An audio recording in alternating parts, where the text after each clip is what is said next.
The vitriol is gushing already as candidates for the presidency of FIFA jockey for votes. For the first time in decades, Sepp Blatter will truly be challenged as boss of world football. But under new stewardship or under the old, will football ever be rid of corruption that overshadows the industry?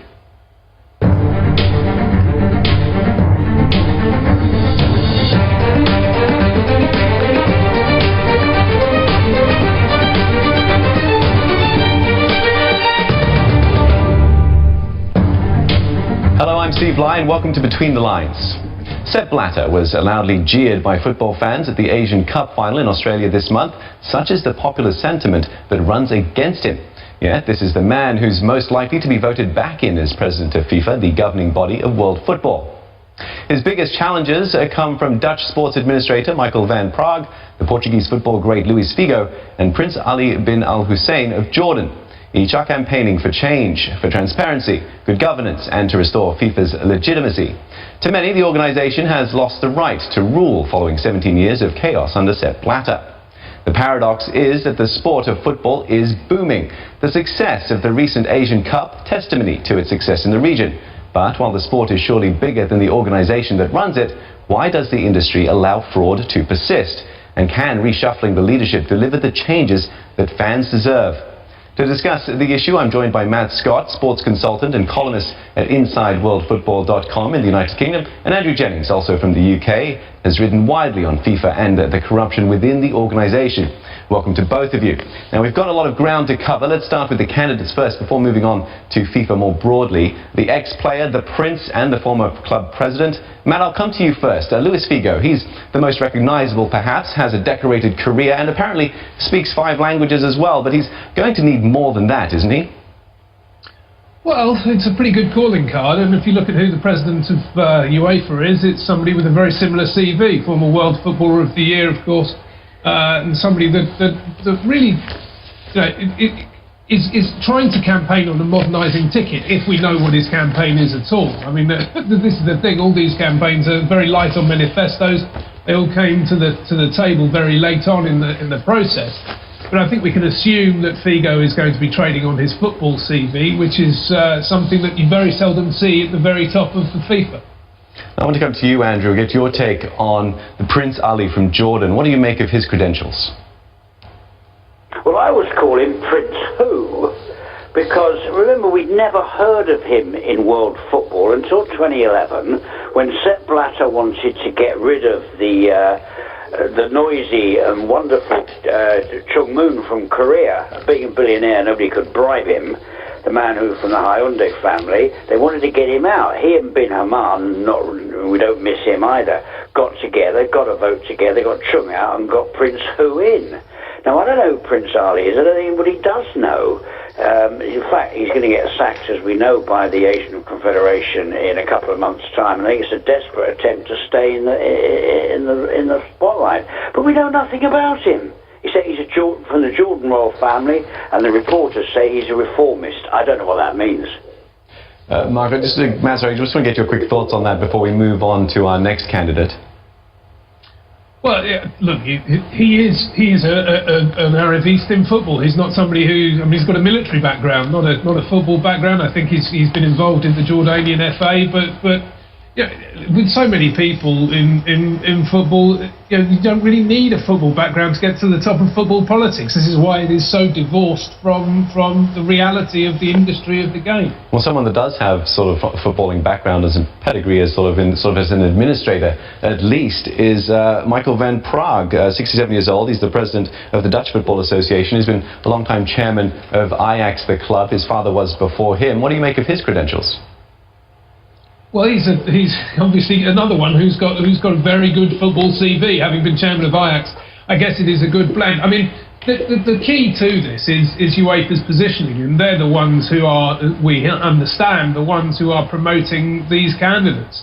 All 3 of them, Prince Ali, Michael van Praag and Luis Figo, have all got the support of UEFA, and the feeling is that if it looks like one of them is a front runner, that the others will drop out and hopefully take their votes with them to the 3rd candidate. If that is Michael van Praag, then he would be very, very similar to he'd be fit for the environment of Blazers who are at the very top of FIFA. Andrew, what do you agree with that? Yeah, I kind of agree, but I don't think that's the important topic. The important topic is, as we all know, is that Blatter has already acquired, in ways which we might think extremely dubious, more than 100 votes, more than 50% of the vote, and we can talk until we die about the merits of the Prince, the Dutchman, and the Portuguese guy. The fact is, it's Sepp Blatter, and how has he got those votes? And will the FBI get him before the election? Well, let's stay on. Let's talk about Sepp Blatter a bit more then, because he is the incumbent, and as you mentioned, he's a very influential figure when it comes to these sort of races for position, or to stay in the presidency. He's had quite a few terms already. Mark, what do you think is the reason why he's been able to hold on to power for so long? Well, firstly, the constitution of FIFA doesn't have term limits, so he can stay for as long as he likes. What the purpose of FIFA at the very top of it is basically to keep him in power, keep the incumbent in power, whoever that may be.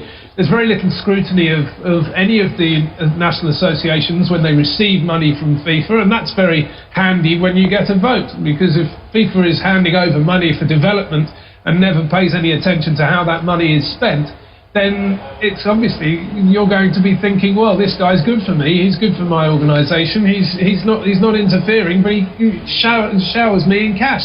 Well, I want to hang on to him. So that's the secret to his re-election. There is talk of FIFA tightening up on those rules, and they're going to have structures that would allow them to pay attention to that, but it's a question of whether anybody would ever employ those structures and really pay attention to how that money is used or indeed misused by the people who receive it on the ground. That's a very good point that you make, Matt. Andrew, your thoughts on sort of how the money, if you like, moves around from FIFA? The game has exploded under Sepp Blatter's reign, and he has been, FIFA has sort of spread the wealth around, if you like. Has that sort of kept things sort of the status quo for so long?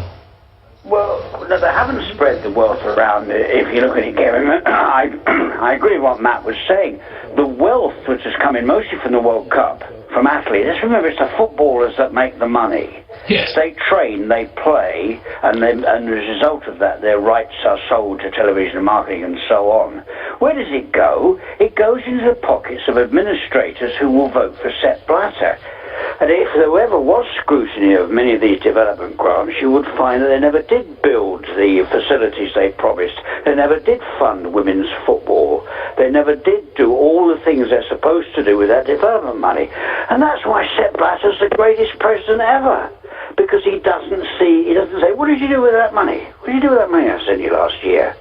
And I think if you look at the investigations into Asian football, much of it in your area, and you see how Bin Haman, who by the way I always got on very well with, but you see how the money was spent getting political support in, not on football, but on votes. And this is a despicable thing about it. We want them all out. Sweep them all out. Well, you mentioned Bin Haman there. He was running against Sepp Blatter in the previous election, and he came undone under a slew of sort of scandals and corruption allegations. Do you see these sorts of things sort of perhaps coming out of the woodwork and undermining these three candidates? Matt, I don't think so, because... Sorry, Matt, go on. No, please, go, Andrew, you're the expert. Well, I think really the whole thing needs cleaning up, and I called my last book Omerta because I genuinely believe they have an organised crime syndicate. They tick all the boxes, from Zurich down to the national associations. We're not allowed to see the books. Do you know we're not allowed to know what Sepp Blatter earns? He will not say what he earns, what his bonuses are, all the nice little kickbacks. And the people around him, I think, are morally corrupt. And you could say that all football leaders in all countries are, because none of them say, Blatter, tell us what you earn or we're going home, we're walking out. Matt, transparency, just want to get your thoughts on that. There was a report that came out in December, Michael Garcia, the report that was sort of supposed to shed light on what happened with the Qatar and the Russia bid as well. That sort of kind of got swept under the carpet pretty quickly, didn't it? Yes, we still haven't seen the contents of that report. Are we likely to? No, it's been placed through a filter. I thought it was very interesting that there should be an argument between him and the judge, Judge Eckert, who's in charge of the who's in charge of the ethics committee. But I mean, the whole idea of it was as a fig leaf in any case. I mean, that's certainly the impression that we were to get, is that this introduction of investigators and a committee was to try and clean out the Augean stables from a public relations perspective, so that the world thinks that FIFA has done something. And I think that because so few people have been convinced by that, it's fundamentally backfired against FIFA.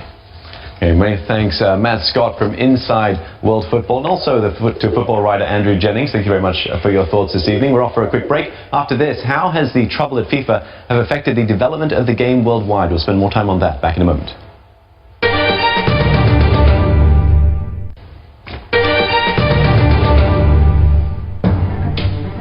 We have been in a crisis. With the decision of the Executive Committee today, the crisis has stopped, because we have again the unity in our government, and this was so important to go. That was Sepp Blatter in December declaring the crisis over football was over. Well, is it really? To discuss how football as an industry has fared, I'm joined in the studio by Ronnie Lee, Chief Executive and Principal of the Asia Pacific School of Sports and Business here in Singapore. Ronnie has worked as sports administrator and educator for many years. And Mohit Lalvani, broadcaster and founder of sports consultancy One Play. Mohit, I'd like to come to you first. We heard some very strong words before the break from our guests, Andrew Jennings and Scott as well, talking about how endemic this sort of corruption is in FIFA, and yet they seem to have been untouchable in effect. How do you explain that? Well, I think to start with, I think first and foremost, those who administer the game aren't just meant to be above corruption. They're meant to, you have to perceive that they're above corruption, because like anybody who governs a sport, it's not just enough to be clean. You've got to be perceived to be clean. Now, the problem's there, but the problem's there in every association. But let's face it, football is doing really well. Does that kind of mask the fact that these sort of things are happening behind the scenes, Ronnie? I think in terms of sports, like what Mohit is saying, is happening all over the world, or even in most of the sports industry. But again, they must be cleaner than clean. It must be cleaner than clean. We see even like when it comes to drugs in sports, everyone says they should be cleaner than clean, but forever we're hearing more and more stories of athletes getting caught out for taking substances they shouldn't have.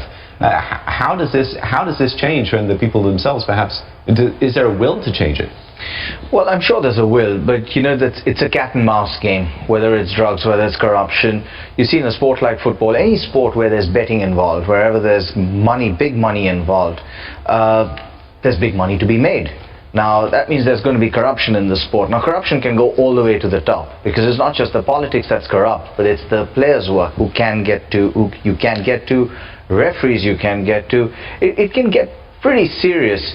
It takes one rotten apple to spoil the entire barrel. Do you think that's the case, though? Do you think it is just a few individuals here that are sort of tainting the image of football with regards to FIFA? I think so. Ronnie? Yeah, I think it's probably a few people involved, and in fact, probably a spiral of control. What do you make of this election's coming up in May? Every nation that has a body associated with FIFA has a vote, but they tend to vote along sort of party lines, if you like, in the continents or constitutions, or the confederations is the word I'm looking for, that they're aligned with. Do you see that in itself as being a bit of a challenge, because they'll be almost encouraged to vote along the lines of their confederation? Well, yes, I completely agree with you. You take a look at the candidates, there's 4 of them. One of them's a footballer, no admin experience whatsoever. You can't really have him as president of FIFA, despite what our colleagues just said earlier. Running a sport and running a sport globally is a challenge. Blatter knows the system. He knows it very well. He knows how to play it. He knows what carrots to dangle before each of the countries that nominate him. Let's not forget the last time that he got elected, he came in with 60-odd nominations. He didn't really have the support, but he knows how to play the system. Ronnie, your thoughts on sort of how the game is played? We heard recently that the Confederation of African Nations backed Blatter 100%. They have about 53 votes. He only needs 105, I understand, to actually win. He's almost halfway there without even a vote being cast. I think the most important thing is that all the football federation or association, they have to ask themselves, are we moving forward or are we moving backwards? If you want to move one step forward and 3 steps backwards, it's not going to help the game. Eventually, the commercial deal that you're going to have is going to be probably a standstill and will not even support the sports. I mean, every sponsor have an X number of dollars, and there are many other sports that wants to fight for that sponsorship dollars. So if you come clean with the whole thing, I think more support will come in. But association, they must ask themselves, who do you want to vote? Where do you want to go from there?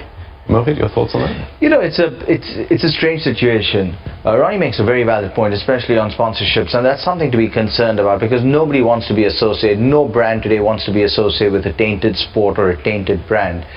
The thing is, it's difficult not to be associated with football, because there are too many sponsors waiting at the gates. One drops out and there's someone willing to jump in very quickly.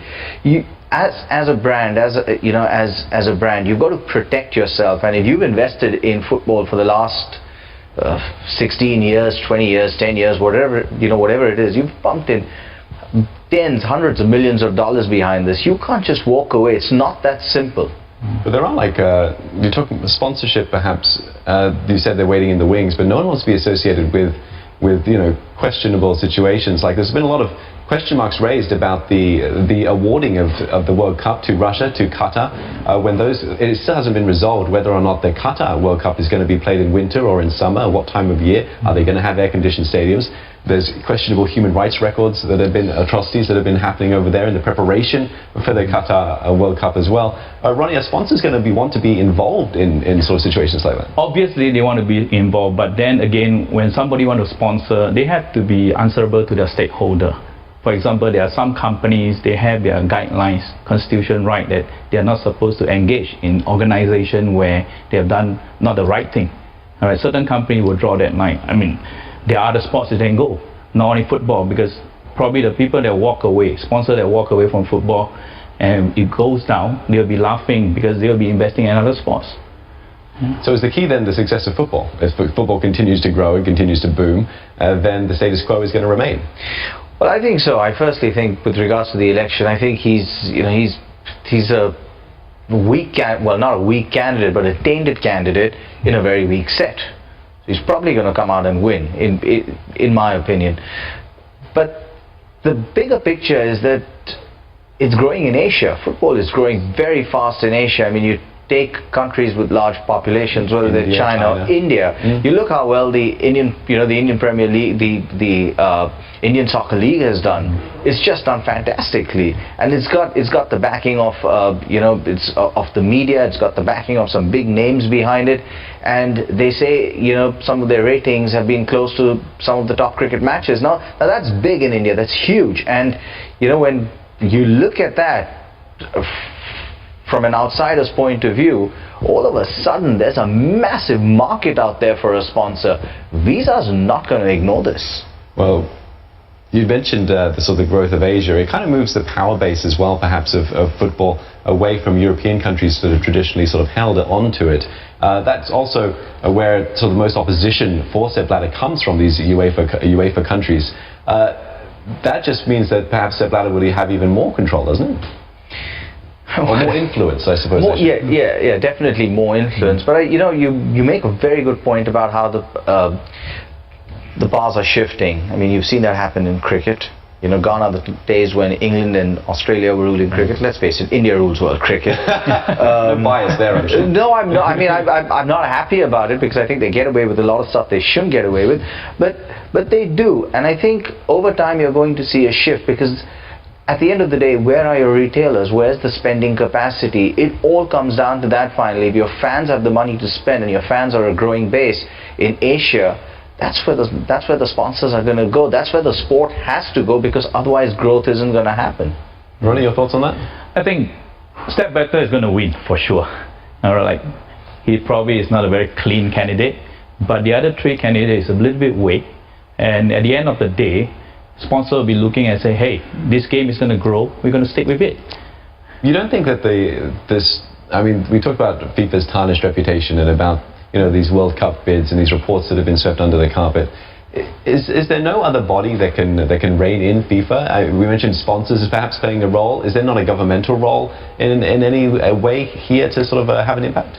Well, that's an interesting question, and you know, I'm not sure we have all the answers there, but that's certainly one way of going down that road. I mean, but at the end of the day, until you can paint him black, I mean, and let the paint stick, it's very hard to do that. I mean, there's allegation after allegation, and there has been for years, whether it's Russia, whether it's Qatar, whether it's you know, I mean, there are just so many scandals surrounding this man. It's just unbelievable. It's not just himself. It's, no, it isn't. People that run against him. Mohammed bin Hammam, that ran against him in the previous campaign, suddenly all these allegations came up against him, and they proved to be his downfall. Well, skeletons tend to, yeah, everyone seems to have it. And you can't do this on your own. At the end of the day, look, he's known to be autocratic, and he runs the sport very autocratically. But let's face it, you can't do it without your cronies, and he has many of them. For 17 years he's been at the helm, Ronnie. Do you think it'll be on his own terms when he steps down? Oh yes, yes. I think the important thing is that who does FIFA reports to? They report to nobody. They report to themselves, and that's where, like what we've been talking about, they sit almost everything under the carpet, and nobody knows. How I wish that the report by Michael Garcia should be put on a table for as many associations to see. I think every football federation and association as a member, they have the right to see the whole report. And then they have to make the decision for themselves. Who should they go for? Do you think it's important. Do you think a lot of the times that associations are looking not so much at the big picture, but looking at their own sort of rice bowl, if you like? They're looking at their own needs. They need funding for the grassroots, for youth development, for introducing women to the game of football. And they see that funding coming through the status quo as things are at the moment. Do you think that plays a part as well? They don't want to rock the boat? I think it plays a huge part. Let's face it, FIFA's done a lot as far as development goes, whether it's women's, whether it's youth development. I mean, the money's been there and it's been well spent. It's not like it hasn't, and that's transparent for everybody to see. So it's hard as a small look. If you're a small country and you want to be part of the football bandwagon, and you have coaches to hire, you need kits, you need to recruit talent, you need to get correct nutrition for that talent, you need anti-doping policies in place, you need to internationalize yourself, you need money. The sponsors don't come first. The stars have to come first, and unless the association backs these smaller countries, the stars are never going to come. Well, Ronnie, as a fan of football, do you find, I mean, we're finding out more and more information. Like 10 years ago, this sort of information of scandals wouldn't perhaps be so prevalent, or wouldn't be so accessible. With the rise of social media and just technology, people are getting word or learning more about what's going on. But there still seems to be a cloak around FIFA. Do you think there's going to come a time when it's going to be inescapable? They're going to have to sort of set the record straight? Definitely, they will be on the table for everyone to see, that's for sure. Because with all the technology and so on, there's no way you can hide any more news or any bad news and so on. Okay. Well, one last word from you. Well, there is certainly growing compliance in every aspect of our lives. There's no question about it, but I think it's not going to happen soon. Not anytime soon. Okay. Thank you, gentlemen, so much for coming in and speaking with us. That's it for this show. Monday on Between the Lines. Tony Abbott fighting for his position as Prime Minister in a make-or-break vote. Will the country see another round of leadership instability like it did in 2013? That's it for Between the Lines. A reminder, the show is available online at channelnewsasia.com/video. Goodbye for now.